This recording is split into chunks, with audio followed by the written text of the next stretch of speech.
मेरा नाम अनिका है और मैं कोलकाता, भारत से हूँ। ये उस आदमी की कहानी है जो शायद मेरे सोते समय मेरी आत्मा चुराने की कोशिश कर रहा था। तो एक दिन मैंने एक ऐसे लड़के का सपना देखा जिसकी उम्र लगभग 30 के आसपास थी। मैंने इस व्यक्ति को वास्तविक जीवन में पहले कभी नहीं देखा था। सपने में वह कंट्री साइड में रहता था। मुझे नहीं पता कि मैं वहाँ क्यों थी, लेकिन वह मुझे अपने घर ले गया और उसका परिवार वहाँ था। वह अपनी बहन, उसके छोटे बच्चे और अपनी माँ के साथ रहता था। जब मैं उसके घर पर थी तो उसने मेरे साथ भविष्य के बारे में बात करते हुए मुझे प्रपोज किया। वह मेरे साथ सामान्य वैवाहिक गतिविधियां करने के विवरण को लेकर विशेष रूप से उत्साहित था। मैंने उससे कहा कि मैं उससे शादी नहीं करूंगी और घर से बाहर भाग गई। मैं इस आदमी से दूर जाने के लिए ग्रामीण इलाकों में भागी, लेकिन वह मेरा पीछा करता रहा।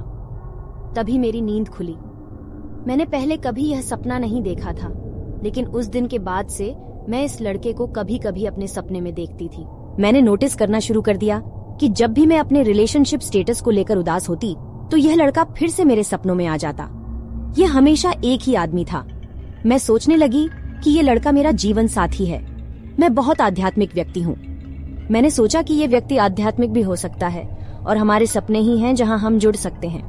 मैंने अपनी माँ को अपने सपने में आए लड़के के बारे में बताने का फैसला किया, यह सोचकर कि वह मुझे कुछ जानकारी दे सकती है कि वह हमेशा एक ही लड़का क्यों था या क्या हो रहा होगा। उसे बिल्कुल भी परवाह नहीं थी। मुझे जल्द ही उस लड़के की असली प्रकृति का पता चल जाएगा और वह मेरे सपनों में क्यों आया होगा।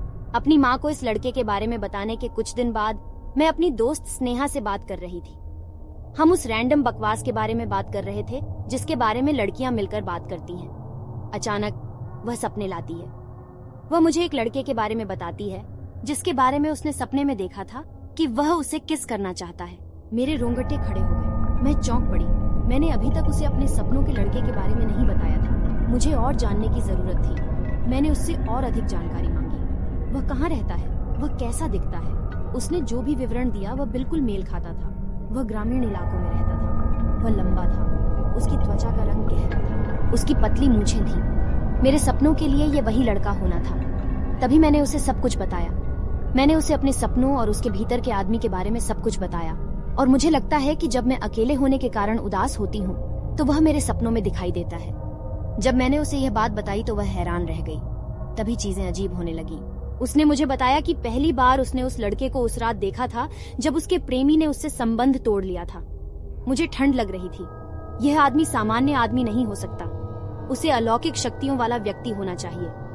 केवल ये फिल्मों के नायकों जैसा नहीं है। ये लड़का सोते समय लड़कियों की आत्माओं को लुभाने के लिए, उनके साथ मौज मस्ती करने के लिए किसी प्रकार की अलौकिक शक्तियों का उपयोग करता है। वह इसका आनंद लेता है। वह डिप्रेस्ड लड़कियों को निशाना बनाता है और मैं और मेरी दोस्त अकेली नहीं थीं जिन्हें वह निशाना बनाता था। मुझे 2006 की खबर मिली जहां एक मनोचिकित्सक ने एक ऐसे व्यक्ति का रेखाचित्र बनाने के लिए समय लिया था जो बार बार उसके सपनों में दिखाई देने लगा था। यह कोई ऐसा व्यक्ति था जिसे वह वास्तविक जीवन में नहीं जानती थी। मुझे ऑनलाइन अन्य लोगों की अन्य रिपोर्टें मिली जिनमें दावा किया गया था कि उन्होंने एक ही व्यक्ति को समान परिस्थितियों में देखा था।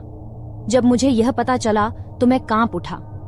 मुझे ऐसा महसूस हुआ जैसे मैं किसी अविश्वसनीय चीज का हिस्सा थी। फिर भी यह कई अन्य लोगों के साथ हो रहा था। इस आदमी के सपने में आने की अधिकांश बातें 2008 तक सामने आती रहीं। क्या यह सच है? क्या यह आदमी सचमुच अस्तित्व में है? क्या वह इसलिए रुका क्योंकि उसे कोई प्यार करने वाला मिल गया या वह मर गया? मैं शायद कभी सच नहीं जान पाऊंगी, लेकिन मुझे खुशी है कि मैंने उसे कुछ नहीं कहा और उससे दूर भाग। यदि वह वास्तव में इस तरह के सपनों को नियंत्रित करने में सक्षम था तो कौन जानता है कि उसने किन भयावह चीजों की योजना बनाई थी। अगर मैंने हाँ कही होती